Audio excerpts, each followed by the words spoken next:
Assalamualaikum warahmatullahi wabarakatuh. Mas-mbak semua, kita ketemu lagi hari ini. Semoga kita semua tetap sehat dan semangat. Oke, hari ini kita akan bahas tentang sasaran penetapan harga dan penentuan harga.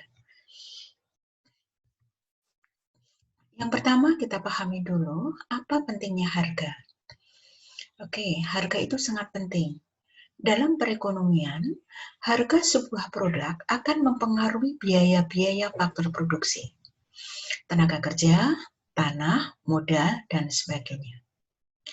Kemudian harga adalah alat pengukur dasar sebuah sistem ekonomi karena harga mempengaruhi alokasi faktor-faktor produksi. Ya, jadi harga ini sebagai alat pengukur dasar sebuah sistem ekonomi. Bagaimana sistem ekonomi ini kita bisa melihat bagaimana harga-harga yang terjadi. Apakah naik, apakah turun, apakah tinggi atau rendah. Ya. Karena tinggi rendahnya harga ini menunjukkan alokasi dari faktor-faktor produksi atau biaya yang harus dikeluarkan. Kemudian di dalam perekonomian, upah yang tinggi ini akan mengikat tenaga kerja. Memikat maksud saya. Upah yang tinggi memikat tenaga kerja. Jadi tenaga kerja akan berbondong-bondong untuk mencari pekerjaan karena adanya adanya upah yang tinggi tersebut. Sementara tingkat bunga yang tinggi ini akan menarik modal. Jadi kalau tingkat bunga tinggi, maka orang cenderung untuk menyimpan uangnya sebagai modal. Sebagai simpanan maksudnya. Kemudian harga juga menentukan apa yang akan diproduksi dan siapa yang akan memperoleh barang dan jasa.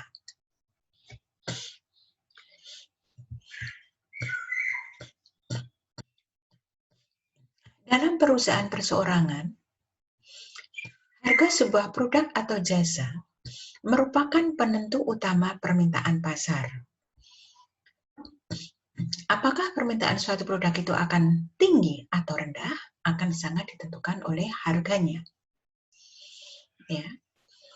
Kemudian harga juga mempengaruhi program pemasaran perusahaan. Bagaimana program pemasaran yang harus dilaksanakan atau yang harus dilakukan oleh perusahaan, ini akan dipengaruhi oleh harga. Kemudian bagi perusahaan, harga merupakan hal penting, tetapi bukan yang terpenting. Oke, diskusi kita yang pertama. Harga penting bagi perusahaan, tapi bukan yang terpenting. Tolong Anda berikan gambaran atau Anda berikan Anda diskusikan faktor penting apa selain harga yang faktor lain ya, selain harga yang penting bagi perusahaan. Ya, jadi harga itu penting tapi bukan terpenting. Ada hal lain yang juga penting dan mungkin lebih penting. Oke, kira-kira apa? Kemudian pada masa resesi dan inflasi, harga ini sangat penting. Sedangkan pada masa perekonomian sehat, harga tidak terlalu penting dibandingkan kegiatan promosi dan perencanaan produk. Jadi pada masa resesi dan inflasi, perusahaan harus benar-benar mempertimbangkan atau memperhatikan berapa harga yang dia tetapkan. Sedangkan pada masa perekonomian sehat, harga tidak begitu penting. Yang penting bagi perusahaan adalah kegiatan promosi dan perencanaan produk. Diskusi kita yang kedua, tolong jelaskan hal ini.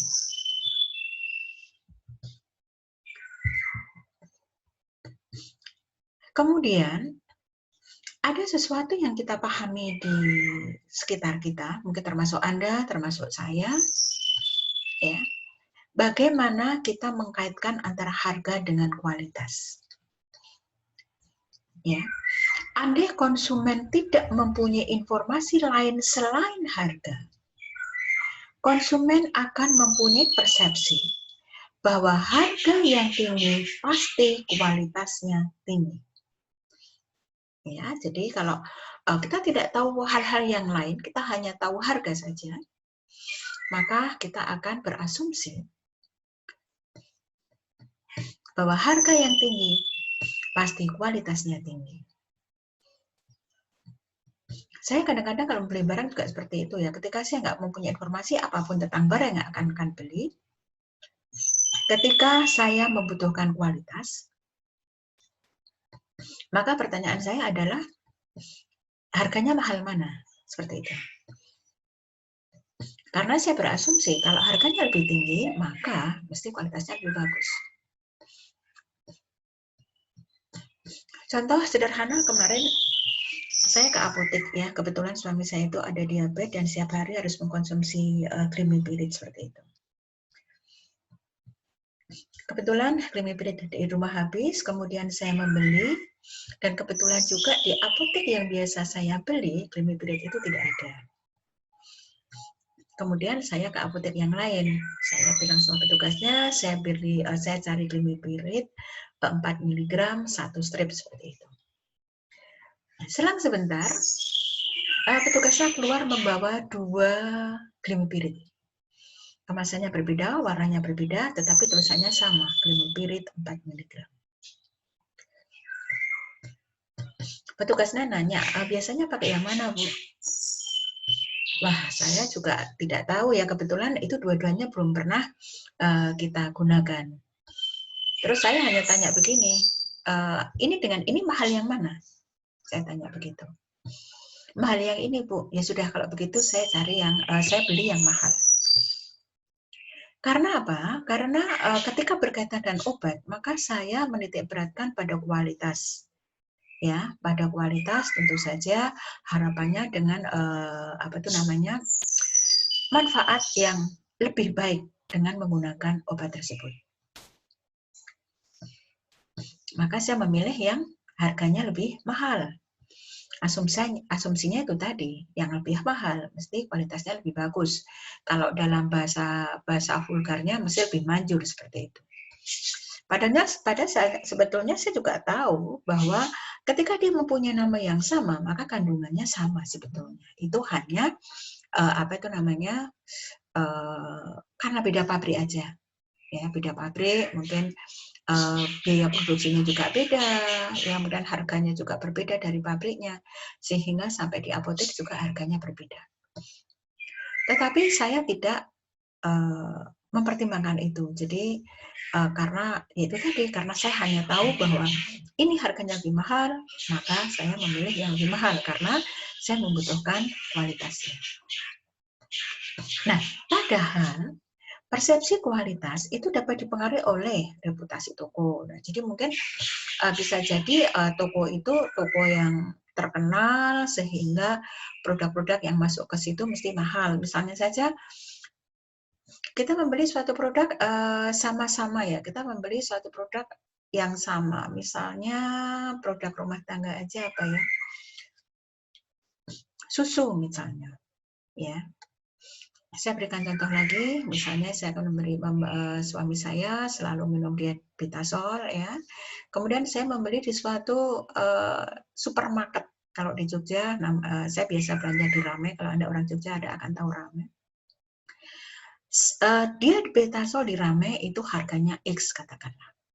Nah, suatu ketika susu diabetasol di rumah habis, saya mencari yang paling dekat dengan rumah saya dan pada saat itu sebelum kukut ada Giant yang hanya sekitar nggak ada 1 kilo dari rumah saya. Sehingga saya ke situ membeli diabetasol. Dan ternyata harganya X plus 10.000 misalnya. Nah, saya langsung mengatakan harga itu mahal. Karena apa? Karena saya tahu bahwa harga itu adalah reputasi toko, di mana Giant itu memposisikan diri sebagai toko menengah ke atas. Ya, jadi reputasinya adalah toko-toko yang mahal, walaupun sebenarnya barangnya sama. Ya. Nah, mungkin nanti akan murah lagi kalau kita belinya di pasar ya, di pasar yang orang tidak mempertimbangkan prestis, orang tidak mempertimbangkan fasilitas yang lain-lain dan seterusnya. Kemudian kualitas ini ya juga persepsi dipengaruhi oleh periklanan. Ya. Iklan selalu diulang-ulang. Kalau kemarin saya sampaikan ke Anda semua, pengulangan iklan ini adalah ingin menanamkan produk tersebut di persepsi konsumen.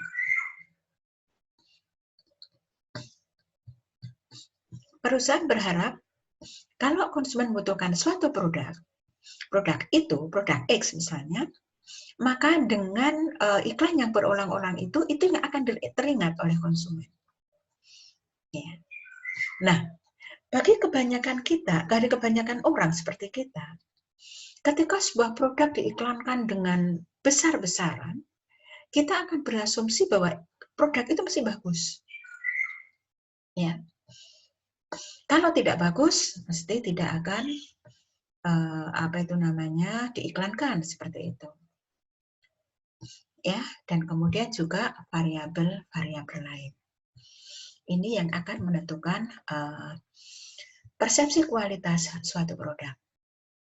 Ya. Ada reputasi toko, ada iklan, dan ada variabel lain. Diskusi kita selanjutnya. Variabel-variabel lain ini contohnya apa? Ya.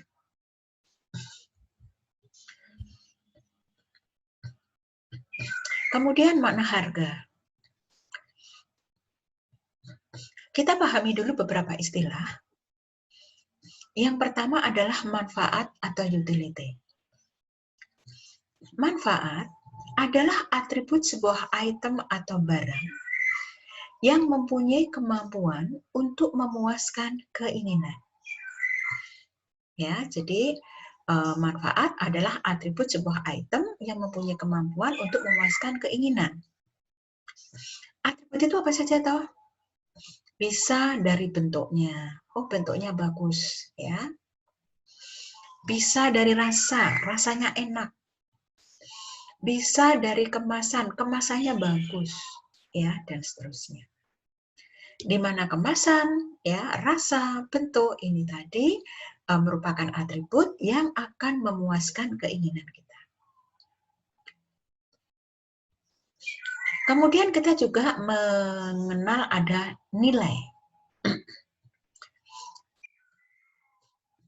Yang dimaksud dengan nilai? Nilai adalah ukuran kuantitatif bobot sebuah produk yang dapat dipertukarkan dengan produk lain.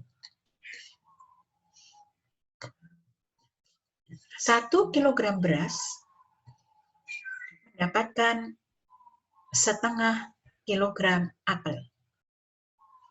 Nilainya di mana? Oke, ya. Atau apa itu namanya? Oke lah, nanti silahkan Anda cari contoh-contoh yang lain bagaimana nilai ini merupakan ukuran kuantitatif bobot sebuah produk yang dapat dipertukarkan dengan produk lain. Bobot tidak harus berat ya. Jadi bobot itu apa ya? Ya sebenarnya nilai itu ya. Kemudian harga. Harga adalah jumlah uang yang dibutuhkan untuk memperoleh beberapa kombinasi sebuah produk dan pelayanan yang menyertainya.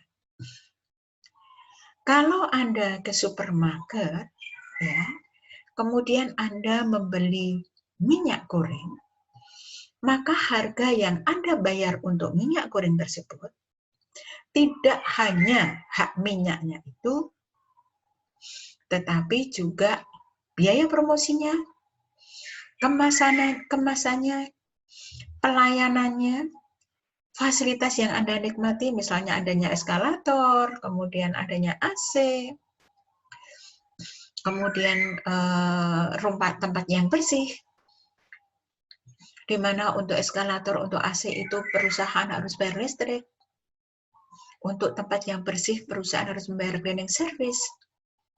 Nah, harga yang Anda bayar itu selain produk itu sendiri, itu termasuk yang tadi saya sebutkan. Ya. Kemudian ada istilah fleksibilitas harga. Fleksibilitas harga adalah kesediaan memotong harga untuk mempertahankan pangsa pasar. Mas, Mbak semua, jadi manfaat tadi menciptakan nilai. Sebuah produk yang manfaatnya banyak dan bisa memuaskan konsumen, maka nilainya akan tinggi atau bernilai. Ya. Nah, kemudian nilai tersebut akan diukur dengan harga. Ya. Jadi suatu produk yang manfaatnya banyak, nilainya tinggi, tentu harganya lebih mahal dibandingkan dengan suatu produk yang manfaatnya terbatas, yang nilainya rendah.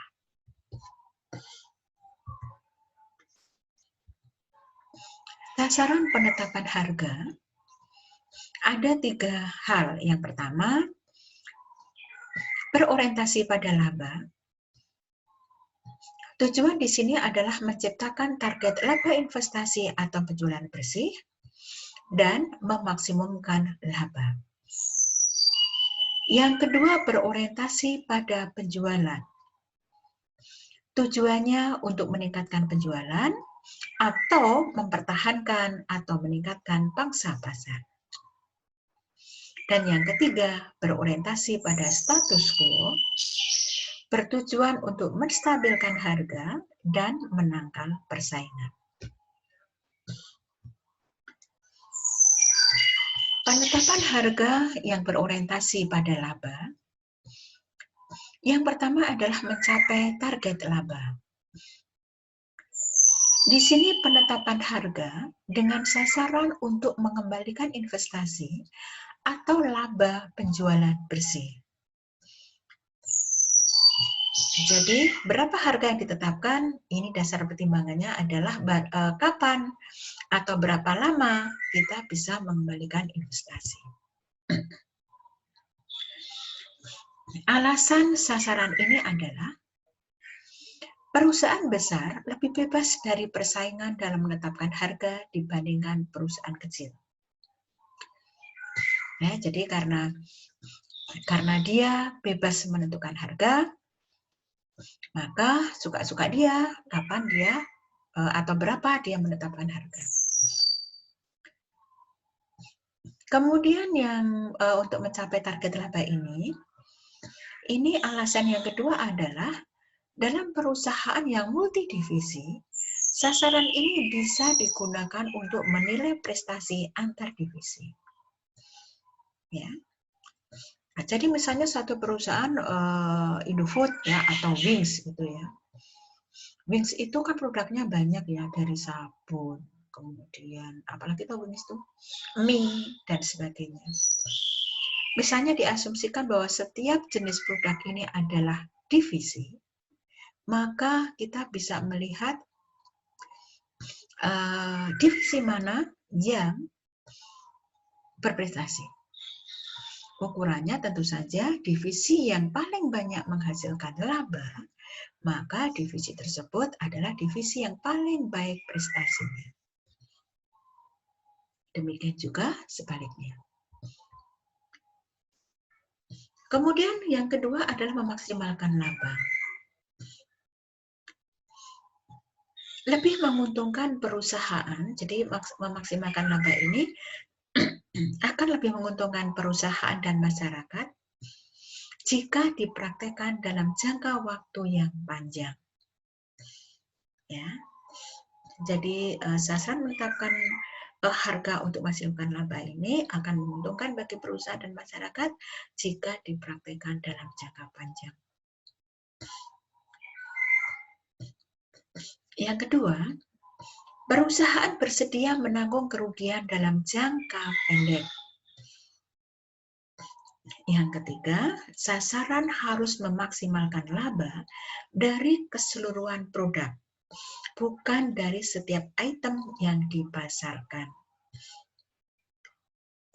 Kita akan ambil contoh saja supermarket ya. Jadi maksimal laba ini harus laba supermarket itu, bukan laba dari sirupnya, bukan laba dari susu, bukan laba dari buah, ya, bukan laba dari alat rumah tangga, tetapi laba yang diharapkan maksimal adalah dari keseluruhan produk. Untuk ini, perusahaan bersedia menanggung kerugian dalam jangka pendek. Nah, akan saya berikan contoh. Mungkin dulu Anda sering melihat ya, jadi sebelum e-commerce atau belanja online itu marak, supermarket itu jaya. Contohnya Giant ya, yang kita semua kenal. Misalnya kita mengenal ada promo tertentu pada hari-hari tertentu. Ada promo tertentu, misalnya produk yang biasa dicari oleh ibu-ibu itu minyak goreng. Atau kalau ibu-ibu muda yang masih punya anak kecil, anak balita, anak bayi, biasanya pampers atau susu. Nah, pada waktu-waktu tertentu, Giant mengeluarkan promo. Misalnya yang sangat signifikan, yang itu bisa menarik orang untuk datang. Misalnya susu ada diskon 20% misalnya. Ketika saya masih punya anak kecil pada waktu itu ya, kalau ada promo seperti ini, berarti saya kejar. Karena apa? Ketika saya masih punya anak balita, ya bayi sampai 3 tahunan, pokoknya ketika mereka masih suka harus minum susu, pengeluaran terbesar saya adalah susu. Sehingga pada waktu itu saya berasumsi sebuah supermarket itu saya katakan murah kalau harga susu yang dibutuhkan oleh anak saya itu murah. Saya nggak peduli dengan harga produk yang lain. Tapi selama harga susu itu murah, ya susu yang saya cari itu murah, maka saya akan berkatakan bahwa supermarket itu murah. Nah, pada saat itu kalau ada promo seperti ini, jadi Sabtu Minggu misalnya weekend gitu, Giant mengadakan promo susu ada diskon 20% atau pampers ada diskon 20% misalnya. Ini banyak ibu-ibu muda akan mengejar, ya. Nah, promo yang diberikan tadi harus benar-benar bisa menarik orang untuk datang. Tapi kalau promonya cuma 5%, begitu mungkin orang nggak tertarik ya. Karena Giant itu sendiri kan sudah mahal. Sehingga kalau misalnya dia menurunkan harga atau memberikan diskon 5%, mungkin itu harganya masih sama dengan di supermarket yang lain. Jadi benar-benar promonya itu harus bisa menarik orang datang. Artinya dia harus bisa menjual dengan diskonnya itu lebih murah daripada toko yang lain. Nah, ibu-ibu pada berlomba-lomba datang ke supermarket itu yang tujuan awalnya untuk membeli pampers dan susu. Apakah Anda yakin bahwa ibu-ibu yang datang itu hanya akan membeli 2 jenis produk tersebut? Tentu saja tidak.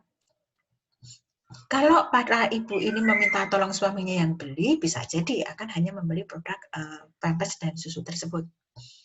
Tetapi ketika ibu ini datang sendiri, wow, multiplier efeknya luar biasa. Ya, dari niat membeli pampers dengan susu. Nanti di situ bisa ada kue, ada buah, ada bumbu dapur, ya, ada makanan-makanan instan, ada jajanan dan sebagainya. Ya, seperti inilah yang diharapkan oleh perusahaan itu, oleh supermarket itu.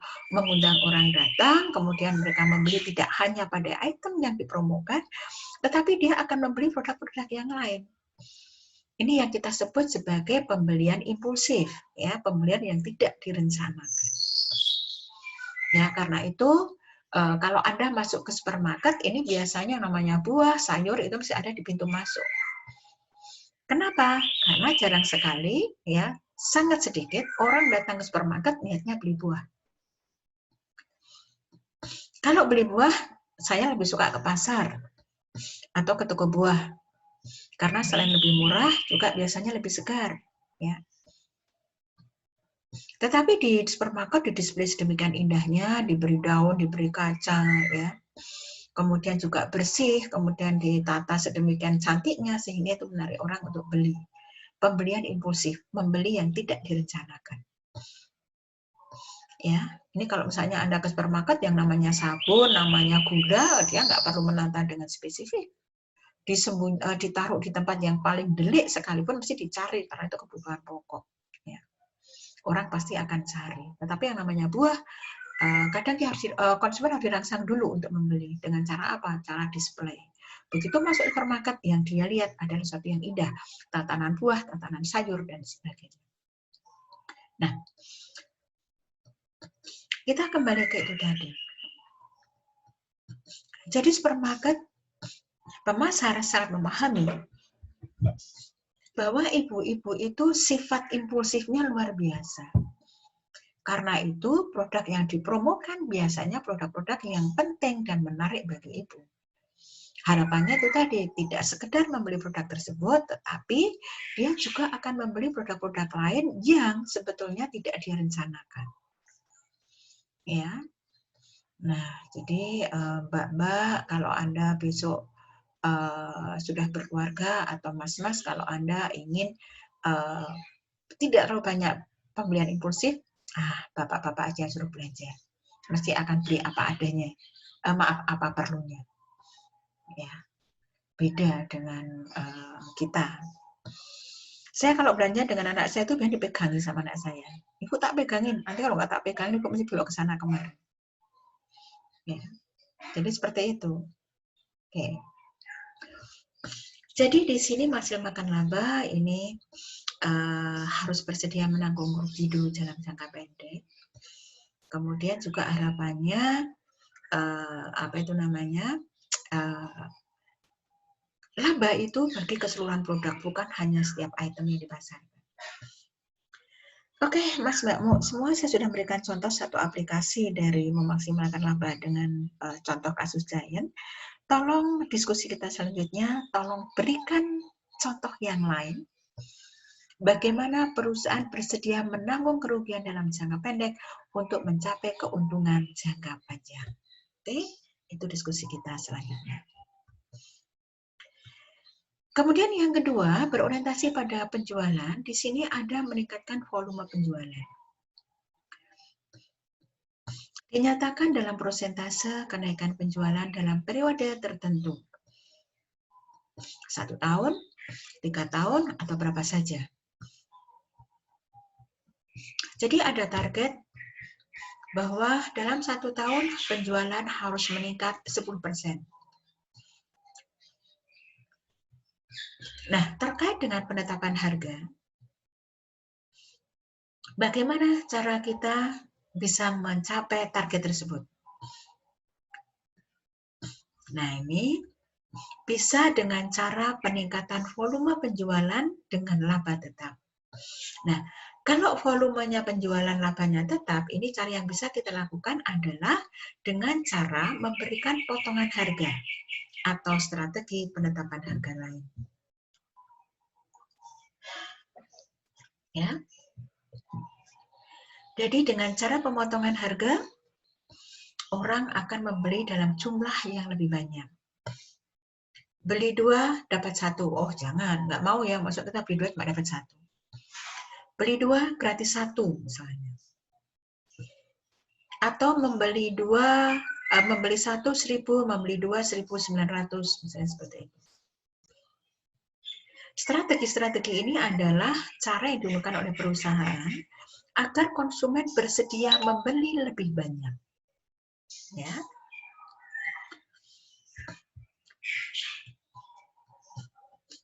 Yang kedua, untuk mempertahankan atau meningkatkan pangsa pasar. Jadi perusahaan memusatkan pada pangsa pasar. Pangsa pasar merupakan indikator kondisi perusahaan. Ya. Perusahaan itu maju atau tidak, sehat atau tidak, jalan atau tidak, kita bisa melihat dari pangsa pasarnya. Seberapa luas pangsa pasarnya, dan sebagainya. Perusahaan bisa menentukan pangsa pasar yang diinginkan.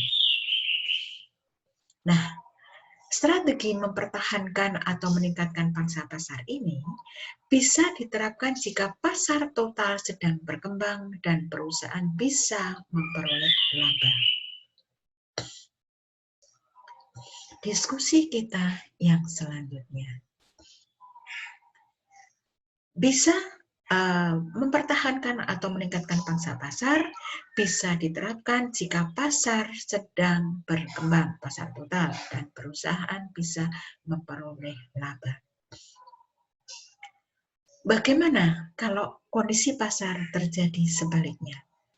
Jadi pasar sedang tidak berkembang dan perusahaan tidak ada kemudian memperoleh laba. Oke, ini diskusi kita selanjutnya.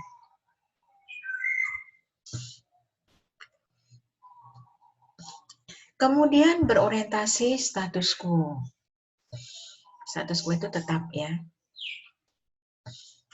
Cara yang pertama adalah menstabilkan harga. Ya. Ini bisa dilakukan ketika sebuah perusahaan itu mempunyai pemuka atau pemimpin harga. Ya, kalau industri atau perusahaan itu mempunyai pemuka atau pemimpin harga, ini berarti perusahaan yang bersangkutan, industri yang bersangkutan tidak bisa menentukan harga. Harga yang dia tentukan harus selalu mengacu harga dari pesaing atau dari pemuka itu tadi. Seberapa besar harga yang ditetapkan oleh pemuka, kita harus mempertimbangkan itu. Ya. Kemudian bertujuan untuk menghindari perang harga pada saat permintaan meningkat atau menurun. Ya, jadi harga itu sebagai cara untuk menghindari perang harga ketika permintaan meningkat atau menurun. Kemudian yang kedua, berorientasi pada status quo, ini adalah menangkal persaingan.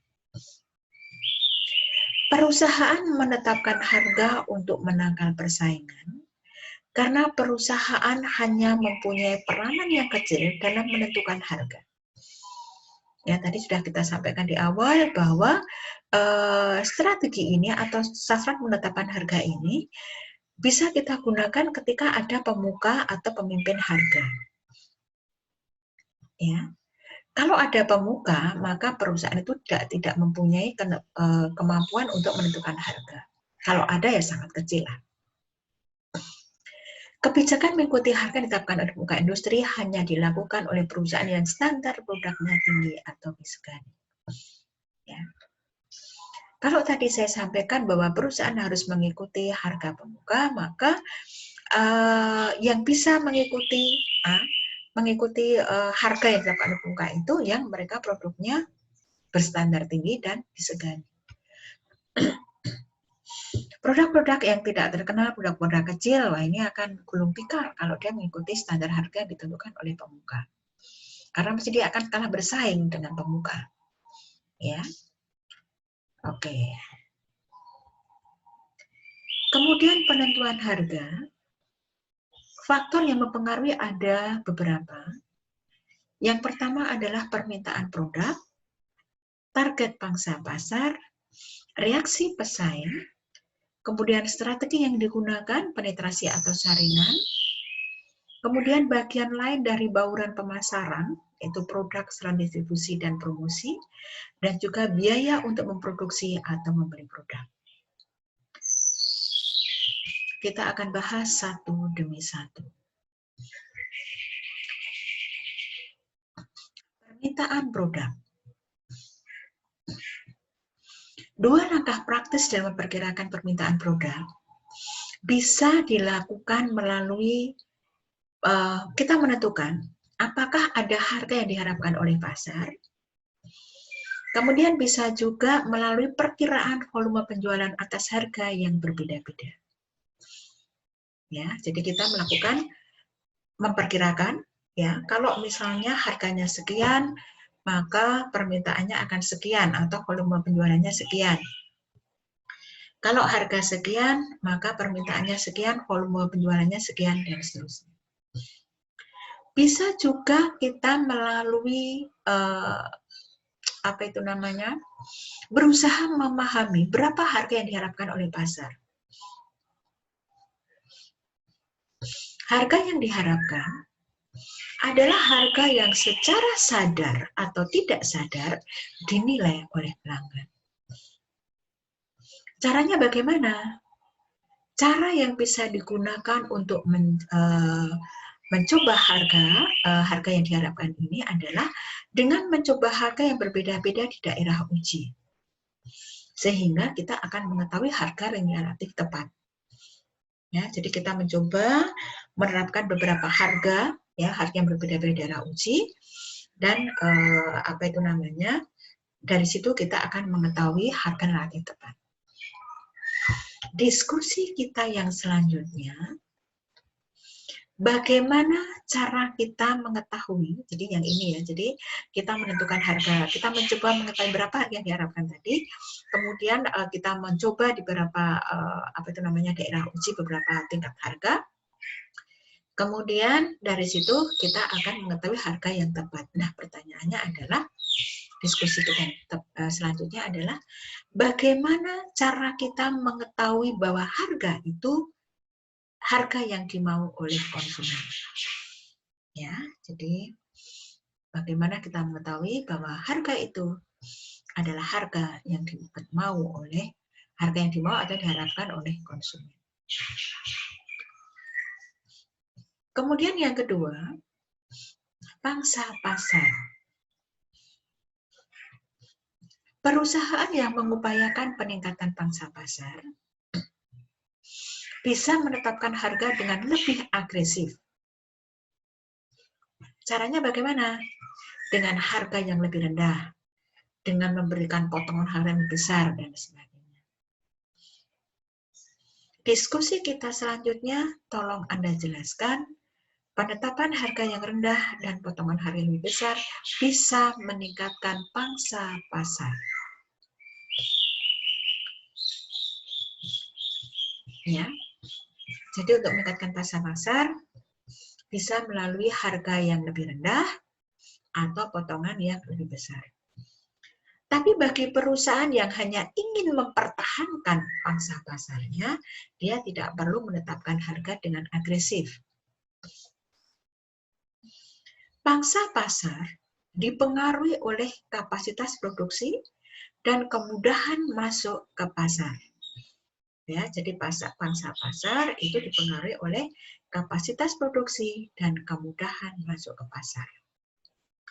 Jadi, apabila manajemen tidak berminat meluaskan pabriknya karena kemudahan masuk ke pasar, maka harga awal harus ditetapkan tinggi.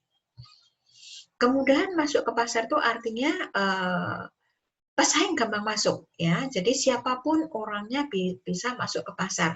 Anda jangan bayangkan pasar itu suatu bangunan seperti itu, ya. Jadi misalnya Anda masuk ke pasar Legi, pasar gede, bukan seperti itu, ya.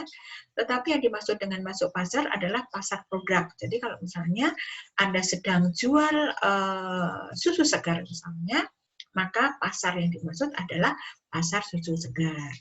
Kalau Anda sedang jual buah, ya, yang dimaksud adalah pasar buah, seperti itu. Ya. Jadi di sini dapat disimpulkan apabila manajemen tidak berminat meluaskan pabriknya karena kemudahan masuk ke pasar, maka harga awal harus ditetapkan tinggi. Tolong jelaskan hal ini. Diskusi kita selanjutnya. Kemudian reaksi pesaing. Ada 3 sumber persaingan yang Anda perlu tahu, ya. Yang pertama dari produk serupa. Yang kedua dari produk pengganti atau substitusi, dan dari produk yang berbeda tetapi konsumennya sama. Sasaran penetapan harga yang berorientasi pada laba biasanya rentan terhadap reaksi pesaing. Ya. Sedangkan sasaran penetapan harga pada status quo, harga produk ditetapkan pada tingkat yang bersaing. Ya, oke. Jadi untuk harga yang penetapan harga yang orientasinya pada laba ini biasanya sangat rentan terhadap reaksi pesaing. Jadi kalau kita naikkan maka ya pesaing akan kalau kita meningkatkan harga, pesaing akan berusaha menurunkan harga supaya produknya lebih laku. Ya, kemudian kita juga turunkan, mereka akan turunkan lagi, demikian sampai nanti pada batas harga yang kita dapat sudah tidak bisa menutup biaya produksi atau pada BOP. Nah, diskusi kita selanjutnya, tolong Anda jelaskan atau Anda berikan contoh. Di sini ada 3 bentuk persaingannya, ada produk serupa, ada pengganti, dan berbeda tapi konsumennya sama. Masing-masing berikan contohnya. Jadi produk apa yang bersaing dengan produk serupa, produk apa yang bersaing dengan produk pengganti, dan produk apa yang bersaing dengan produk apa, di mana produk tersebut berbeda tetapi konsumennya sama.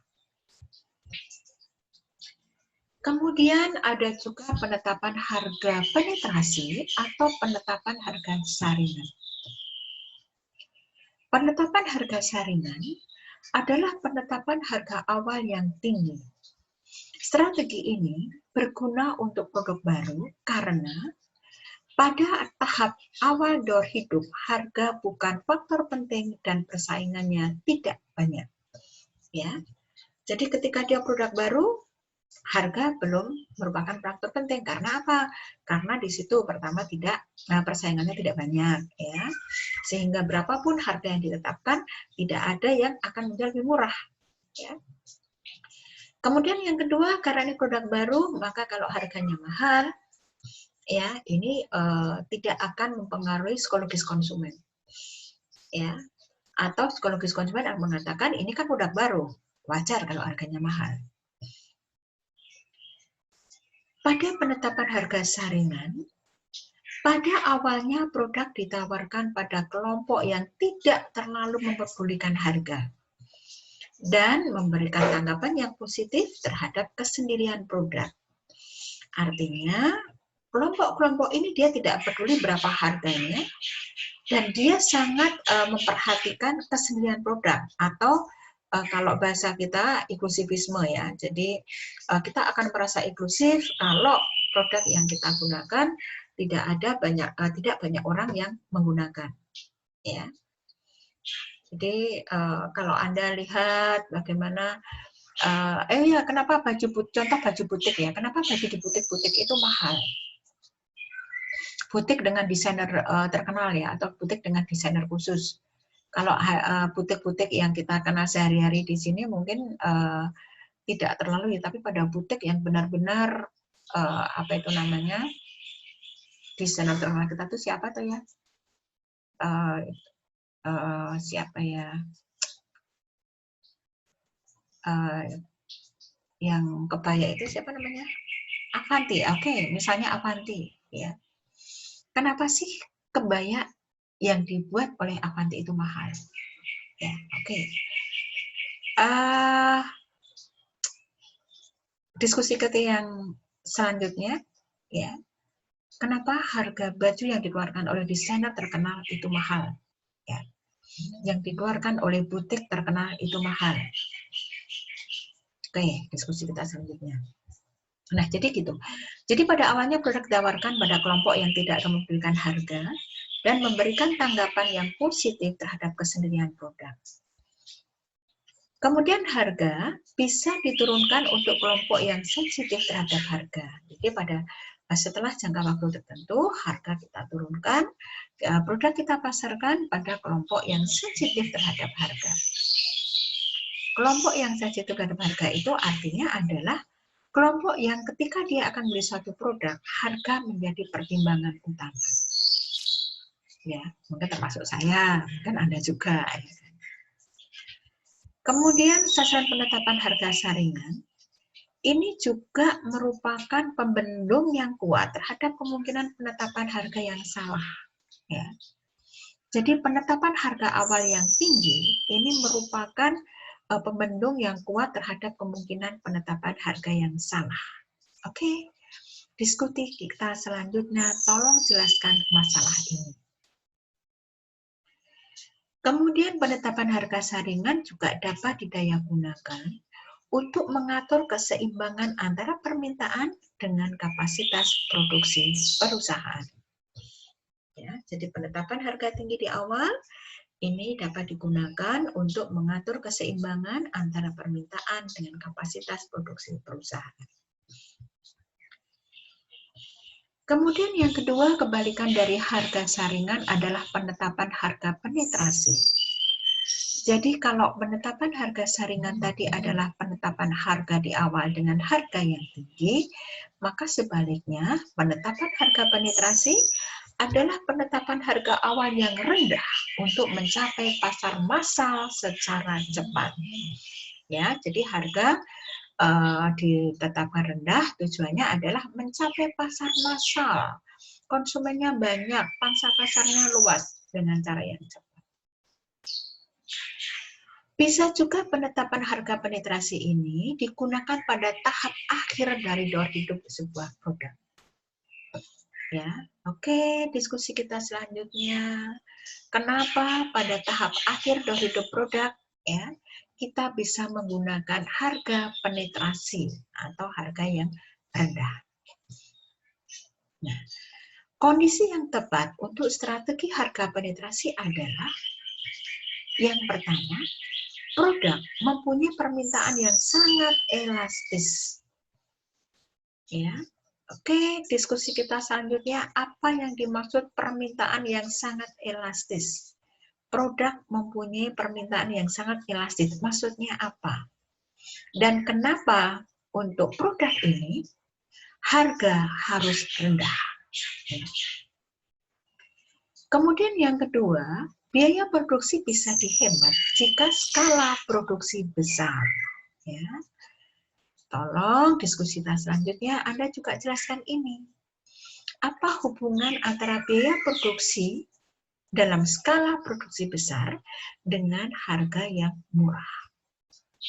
Ya.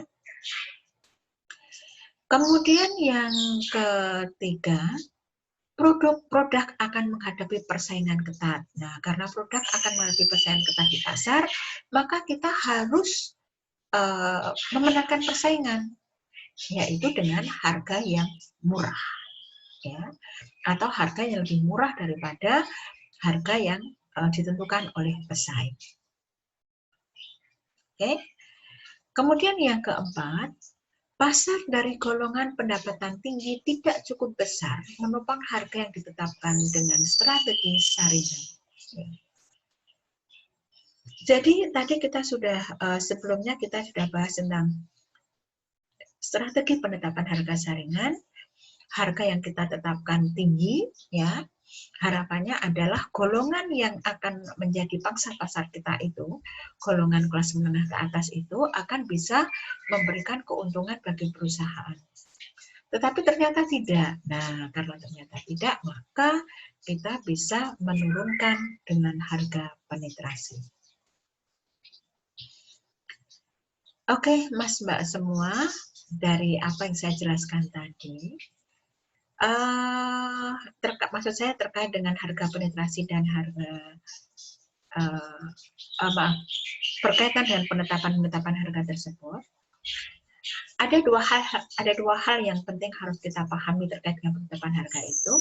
Yang pertama adalah dalam penetapan harga itu kita membuat perusahaan lain akan ragu masuk ke pasar produk sejenis, ya, sehingga mengurangi persaingan. Atau kita membuat produk kita menguasai pasar, ya. Nah, sebetulnya ini intinya sama saja, kita menguasai pasar begitu ya. Jadi menguasai pasar dari harga lebih murah, kemudian kita juga bisa menguasai pasar karena perusahaan lain tidak berani atau ragu-ragu untuk masuk ke pasar sejenis, ya. Karena apa? Karena mungkin dia tidak bisa menetapkan harga yang lebih rendah dari harga yang kita tetapkan. Oke, Mas Mbak semua, Demikian materi untuk hari ini.